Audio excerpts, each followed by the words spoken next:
Vamos a ver ahora un ejemplo relacionado al control estadístico de procesos. En esta ocasión vamos a ver el tema de la desviación estándar y bueno, cabe mencionar que el objeto de esta función de Power BI, de esta clase, no es dar cátedra sobre el control estadístico de procesos, desviación estándar, Seis Sigma, etcétera. Es básicamente cómo nosotros podemos aplicar algunos de estos conceptos básicos en Power BI. Entonces vamos a revisar lo que es la desviación estándar y tenemos por ahí un par de variables en nuestra base de datos. Tenemos una fecha de orden de compra y una fecha de envío.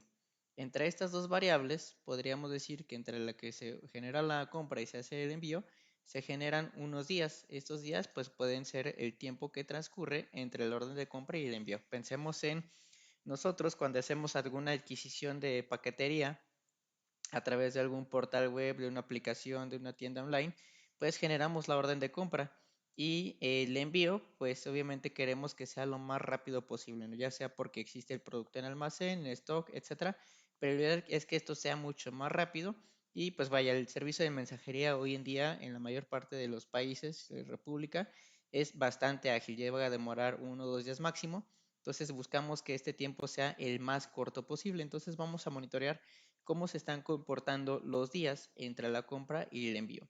¿De acuerdo? Entonces, para esto vamos a conocer el tiempo promedio y si es estable. ¿Qué quiere decir esto de estabilidad del proceso? Repito, no vamos a entrar tan a detalle al control estadístico de procesos desde un punto de vista teórico, pero es lo que vamos a buscar. Vamos a hacer un diagrama de control de rango, un diagrama de XR también conocido, y vamos a ver que estas líneas puede ser el promedio de los días que transcurre entre la entrega, la orden de un pedido y el envío. Esto puede ser un promedio, como puede ser tenemos periodos buenos, periodos malos, tal vez un poco de periodos estables, pero se mueve en esa sección. Ahora tenemos una serie de dos líneas.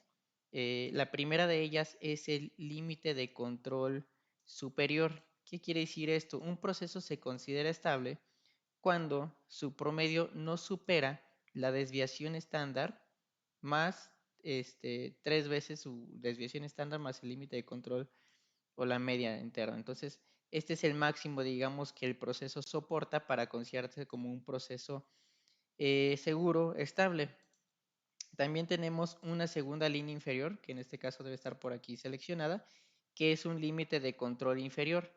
Cuando estamos hablando de procesos relacionados a calidad, lo ideal es que no sobrepase, digamos, el índice o el máximo permitido de calidad. Es decir, busca que no sobrepase el margen de errores este porcentaje. Finalmente, vamos a encontrar una tercera línea. Vamos a sombrearla un poquito aquí en color naranja. Esta línea es, digamos, la mediana central o la línea central, que no es más que el promedio que se ha ido acumulando en un periodo de tiempo. Puede ser la media del último año, la media de los 3 meses, etcétera. Y sobre eso se va moviendo el promedio. En este caso vemos que tenemos un proceso estable, porque vaya, no supera ni lo que es el límite superior ni el límite inferior, y pues realmente se va moviendo históricamente en esta franja central. Vamos a ver cómo podemos representar esto en nuestro Power BI. Entonces vamos de regreso para allá. Vamos a como primer paso a generar esos días o esa diferencia que existe entre la fecha de orden y la fecha de envío. Vamos a irnos a nuestra sección de datos y vamos a seleccionar la tabla de ventas de e-commerce. Aquí en esta tabla de ventas de e-commerce vamos a seleccionar precisamente la opción nueva columna y esta nueva columna va a tener por nombre días envío versus entrega. Perdón, días orden versus entrega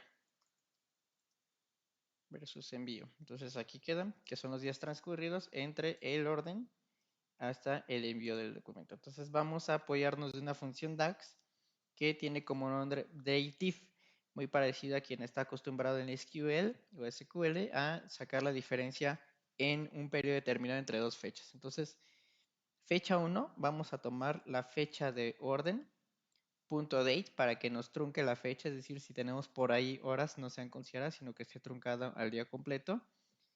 Fecha 2, vamos a tomar la de envío, que es precisamente esta que tenemos por aquí, fecha-envío, también punto .date, coma, y el intervalo va a estar expresado en días. Vamos a cerrar paréntesis y vamos a darle clic en validación. Una vez ejecutado el proceso, vamos a observar que por aquí tenemos 4 días, 5 días casi aproximadamente. Y si vemos que entre el 17 y el 22 de julio han transcurrido 5 días, del 21 al 25 4 días y así sucesivamente. Entonces, con esa breve validación podemos observar que la fórmula pues prácticamente está bien hecha. Ahora vamos a regresar aquí a nuestro Power BI y vamos a irnos apoyando con esta pequeña tabla donde vamos a ir generando cada uno de los cálculos. En esta tabla vamos a tomar de la tabla de fechas, perdón, de aquí de indicadores, el año para ir graficando cómo se ha comportado el control de procesos a lo largo de los diferentes años.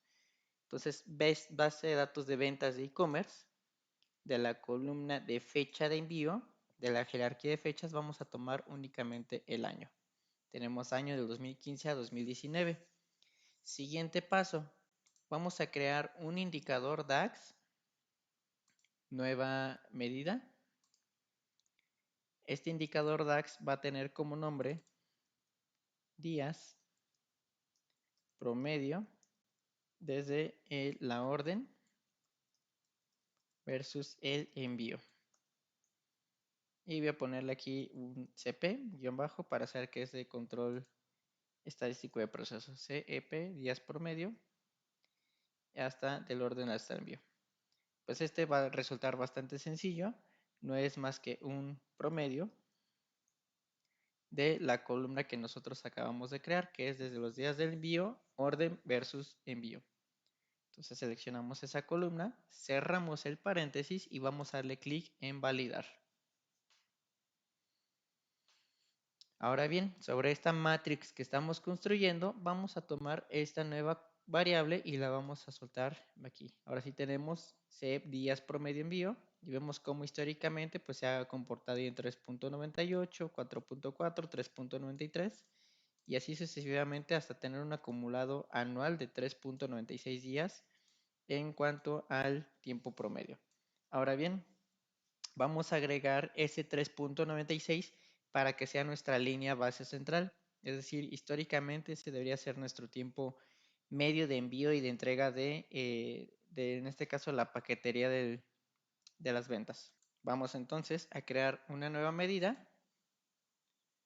Vamos a ponerle la abreviatura de CEP, Control Estadístico de Procesos, y esta va a tener como nombre medida central. Y esto va a tener como resultado un cálculo de lo que es el tiempo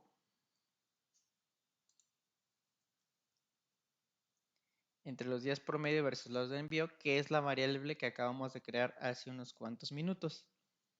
Coma, y vamos a pedirle que nos traiga el acumulado de todos los años, es decir, que no tome en consideración los filtros de los años 15, 16, 17 y así sucesivamente. Entonces vamos a pedirle que me traiga todo de la base de ventas e-commerce, de la fecha de envío, todos los años. ¿De acuerdo? Entonces no va a considerar ningún filtro para los años. Vamos a cerrar esta función y vamos a darle clic en validar. Ahora, esta nueva variable de medida central la vamos a tomar y la vamos a soltar en la matrix que estamos construyendo y vemos cómo para cada uno de los años tenemos siempre el mismo valor, 3.96, que precisamente corresponde al acumulado de los años 2015 a 2019. Entonces, ya tenemos el promedio por cada año y a su vez tenemos una medida central. ¿Cuál es el siguiente paso? Pues vaya, generar los índices de lo que es el límite de control superior, tanto inferior como superior. Para esto lo vamos a hacer de la siguiente forma. Vamos primero generando lo que es la desviación estándar. Vamos a crear una nueva medida. También se va a llamar como nombre CEP de control estadístico de procesos y vamos a ponerle de nombre desviación estándar. Y la fórmula aquí es bastante sencilla. Hay dos tipos de desviaciones estándar. Repito, no vamos a entrar en proceso o en detalle sobre el control estadístico de proceso, pero sí me gustaría hacerles saber que existen dos tipos de desviaciones estándar. Si ustedes ingresan la fórmula de división estándar, que es este STDEB, tenemos la que termina en P y la que termina en S, punto P y punto S. ¿Cuál es la diferencia entre uno y otro? Vaya, que la primera, la terminación P, va a tomar una desviación estándar de toda la base de datos. Es decir, si tenemos una base de datos con 1000 registros, va a tomar la desviación estándar tomando en cuenta cada uno de los 1000 registros. Si utilizamos la desviación estándar con terminación S, es un sample, es decir, de los 1000 registros va a tomar una muestra aleatoria de aproximadamente entre 100 y 150 registros y en función a ese va a calcular una desviación estándar y va a caer en un supuesto de que este grupo poblacional todos tienen el mismo comportamiento en cuanto a desviación estándar. Nuestra base no es tan grande, entonces vamos a tomar la desviación estándar poblacional y vamos a tomarla sobre la columna que acabamos de crear hace unos momentos, que es los días entre el orden hasta el envío. Vamos a cerrar el paréntesis y vamos a darle clic en validar. Vamos a tomar esta nueva variable de desviación estándar y la vamos a soltar en la matrix que estamos construyendo. Vamos viendo que ya tenemos los días promedio para cada año, la medida central y la desviación estándar que sufrió cada uno de los ejercicios 15 a 19. Ahora nos interesa tener una desviación estándar acumulada. Vamos a hacer un ejercicio muy similar que hicimos para obtener la media central, pero ahora con la desviación estándar. Entonces el ejercicio va a ser muy similar. Nueva medida rápida. Nueva medida. Entonces nombre de la medida CEP.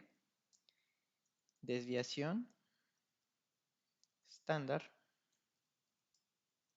acumulada. Y va a ser un cálculo de lo que es la desviación estándar, coma, pero nos vamos a pedir que nos traiga todos de la tabla de ventas de e-commerce, todas las fechas de envío registradas o desglosadas por año. Vamos a cerrar paréntesis y cerramos paréntesis de la función calculate. Ahora sí, vamos a tomar esta nueva variable de desviación estándar acumulada y la vamos a colocar en la matrix en la parte inferior y vemos que ahora sí, teníamos por aquí el acumulado 1.75, ya ese 1.75 se está desglosando de forma uniforme en cada uno de los periodos. Ya finalmente nos falta concluir esta matrix con el límite de control superior y el límite de control inferior. ¿Esto cómo lo vamos a realizar? Muy sencillo. Ambos límites son el resultado de la media central, este 3.96, más la desviación estándar multiplicada por 3, que es este 3 sigma, tanto de forma positiva como de forma negativa para cada uno de los límites. Entonces, vamos a hacerlo de la siguiente forma. Nueva medida. Va a tener el nombre CEP de control estadístico de procesos. Límite de control superior, se abrevia por lo general así. Y mencionábamos que es la media central, que vemos por ahí tiene 3.96, más la desviación estándar acumulada por 3. 3 positivo porque es el límite de control superior. Vamos a darle clic aquí. Y este límite de control superior lo vamos a indexar en la tabla que estamos construyendo. Vemos que el límite de control superior es 9.21. La verdad está muy disperso entre lo que es el promedio y el límite de control superior. Quiere decir que por ahí hay algunos envíos que han estado bastante extensos en cuanto a tiempo. Y finalmente vamos a generar una nueva medida para lo que es el control estadístico de procesos, límite de control inferior, y es nuevamente la medida central más la desviación estándar acumulada por menos 3. Vamos a darle clic en validar y vamos a colocar este límite de control inferior aquí en esta sección. Entonces vemos que el límite de control inferior, bueno, está en menos punto 29, dado la desviación está un poco extensa. Ya que tenemos esta matrix, pues vaya, la podemos copiar y la podemos pegar, y recordemos que pues en Power BI es muy fácil la transformación de los objetos visuales. Lo que nos interesa a nosotros es ahora realizar una gráfica de líneas para ver cómo se comporta este proceso. Vamos a transformarlo utilizando un gráfico de líneas. En valores vamos a dejar el eje desde el año, y vemos que ahí en valores ya tenemos lo que es los promedios entre el orden de envío. Vamos a dejar la medida central, vamos a quitar la desviación estándar, tanto la normal como la acumulada, y nos quedamos con los límites de control inferior y superior. Y ya con esto podemos observar cómo se va comportando cada uno de los procesos, el proceso a lo largo del año. Vemos que en 2019 pues sí hay una variación significativa, y podemos darle cierto formato a este gráfico. Como hemos visto, las formas las podemos cambiar para cada uno de los trazos que nosotros identifiquemos. Por ejemplo, puede ser que la línea de control superior sea un estilo de línea de guiones. Lo mismo para el límite de control inferior, pueden ser un estilo de línea de guiones. Y para la medida central también un estilo de guiones. Y finalmente podemos colocar cierto fondo para a lo mejor un aspecto un poco más estadístico, como suele por ahí manejarse en algunos programas de estadística avanzada. Y algunos colores de datos, podemos colocar los días promedio aquí tal vez en un color negro, la medida central en un color un poquito amarillo. El límite de control superior, pues vaya, puede ser que resulte en un azul fuerte, y el límite de control inferior puede resultar en un rojo de esta forma, ¿no? Entonces, ya tenemos aquí el gráfico, digo, bastante ilustrativo, bastante sencillo. Vemos que el proceso pues se comporta bastante estable, y podemos ya esto particionarlo por los diferentes tipos de regiones, ¿no? Si yo agrego aquí un tree map, y en este tree map voy a colocar la región de la tabla de ventas de e-commerce, pues ya puedo jugar un poquito a detalle. Y en valores vamos a colocar el promedio de días. Y aquí vemos cómo se comporta cada una de las regiones, ¿no? Con este gráfico de control de procesos que hemos venido manejando. Si se fijan, la región sur va teniendo una tendencia a la baja, incluso ha sido más redituable el proceso a diferencia de las otras, y ya con esto podemos tener mucho mayor detalle con una gráfica de control de procesos aplicado aquí en Power BI.